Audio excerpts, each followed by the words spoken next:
মা, তোমাকে একটা আমি কথা বলতে চাই। তা বলো, কি বলবে?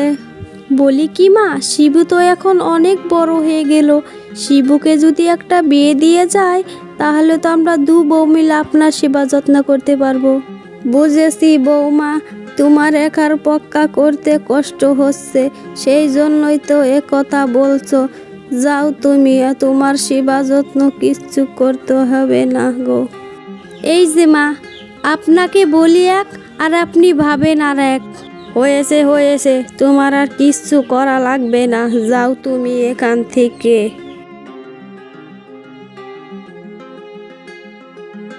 দাঁড়াও বৌমা, আরো কত কিছু করতে হয়।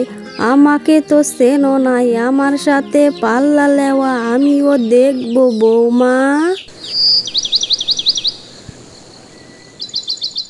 কাকা, তা কি খবর? সব কিছু ঠিকঠাক চলছে তো? হ্যাঁ বাপু, সব কিছু ঠিকঠাকই চলছে। তা বাপু, একটা শাড়ি লাগবে আমার, বুঝলে তো? তুমি আবার শাড়ি দিয়ে কি করবে কাকা? কার জন্য শাড়ি নিবে? কি যে বলো তুমি, আমার মেয়ের জন্য নিব। অনেক বড় হয়ে গেছে আর দেখতে অনেক সুন্দর হয়েছে। তাহলে তো ভালো দেখে রঙিন শাড়ি নিতে হবে। দাঁড়াও, আমি তোমাকে ভালো শাড়ি দেখাচ্ছি।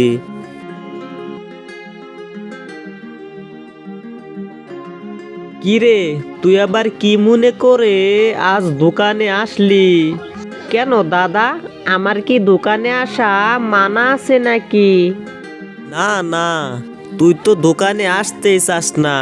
কত করে বলি দোকানে এসে বস আর ব্যবসাটা ভালো করে বুঝ।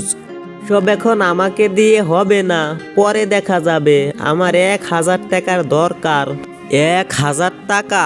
এই এত টাকা দিয়ে তুই করবিটা কি শুনি?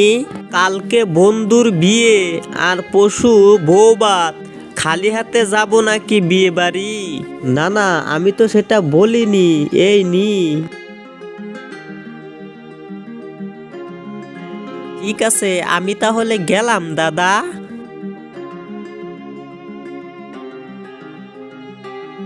এ কি তোমার ছোট ভাই নাকি রবি? হ্যাঁ, এটা আমার ছোট ভাই, বিএসসি ক্লিয়ার করেছে। এখন ভালো একটা চাকরি পেলে করবে। আর তাছাড়া এই দোকানে তো তার ভাগ রয়েছে। তোমার ছোট ভাইকে কি বিয়ে দিয়েছো নাকি? না কাকা, কেন বলো তো? আসলে তোমার ছোট ভাইকে আমার খুব পছন্দ হয়েছে। তোমার ছোট ভাইয়ের সঙ্গে যদি আমার মেয়ের বিয়ে দিতে পারতাম, তাহলে আমি খুব ভালো করে মরতে পারতাম। এ তো খুবই ভালো কথা কাকা। আমি আজই বাড়িতে গিয়ে মায়ের সঙ্গে কথা বলে তোমাকে জানাবো।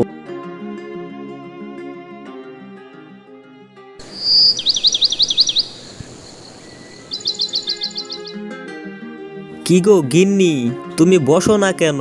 বসো বসো, একসাথে খেয়ে নাও। না গো, আগে তোমরা খেয়ে নাও, তারপরে আমি খাবো। আহ, কি জাল গো বাবা, এত জাল দিয়ে কে কেউ রান্না করে? হ্যাঁ, আমার মুখটা তো জ্বলে পুড়ে গেল গো। কই মা, খাবারে সব কিছু তো ঠিকই আছে। হ্যাঁ, তা তো থাকবেই। আমি কি তাহলে মিথ্যা কথা বলতেছি? বেশ তো, তাহলে কালকে হয়ে যাক বউ শাশুড়ির মাছ রান্নার প্রতিযোগিতা। না ঠাকুরবউ, থাক। বরং তুমি এক কাজ করো, তুমি একটা বিয়ে করে নাও। তখন আমরা দুই বউ মিলে প্রতিযোগিতা করব। মার তো বয়স হয়ে গেছে। কি এত বড় কথা? বয়স হয়েছে তাতে কি হয়েছে? এখনো আমি তোমার সাথে ভালো রান্না করতে পারি। ওই অসুখ, কালই তুই বাজার থেকে 2টা মাছ কিনে নিয়ে আবি আর 2টা চিতল মাছ নিয়ে আসবি। দেখবো তোর বউ কিভাবে রাঁধতে পারে। না মা, আসলে আমি বলতে চাইছি যে আমি যা বলছি তাই হবে, তুই মনে রাখিস। আচ্ছা দাদা, তা তোমার কি মনে হয় আজকের এই বউ শাশুড়ির প্রতিযোগিতায় কে জিতবে সেটা জানি না, তবে আমার মনে হয় দুজনেই জিতবে। ওহো দাদা, আমার তো মনেই ছিল না তুমি বিবাহিত। তাহলে তো আজ তোমার কপালে দুঃখ আছে, আজকে তোমার এটা মহাযুদ্ধ হতে চলেছে। হ্যাঁ রে, একদিকে মা আর একদিকে বউ, এখন আমি যে কি করব সেটাই তো ভাবতেছি। চিন্তা করো না দাদা, আমি তো তোমার পাশে আছি। চল চল, এখন কথা না বাড়িয়ে রান্নাঘরে গিয়ে দেখি। নি এবার শুরু কর তো বাবা, কে বল তো কিরকম রান্না হয়েছে রে। দাদা, তাহলে আগে মায়ের রান্না খেয়ে টেস্ট করি, তারপর না হয় বৌদের রান্না খেয়ে দেখা যাবে কেমন। হ্যাঁ ঠিক আছে ঠিক আছে, তবে তাই কর, মায়ের রান্নায় খেয়ে দেখ আগে।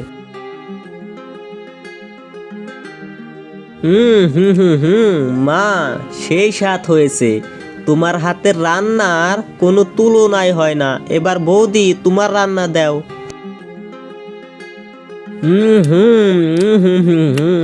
বৌদি, তোমার রান্নাও তো সুন্দর হয়েছে, দুজনের রান্নায় স্বাদ হয়েছে, কিন্তু বৌদি মার রান্নাটা অনেক দিন পরে খেলাম তো সেই জন্য ভালো লাগলো। কি রে অসুখ, তুই কিছু বলতেছিস না কেন রে?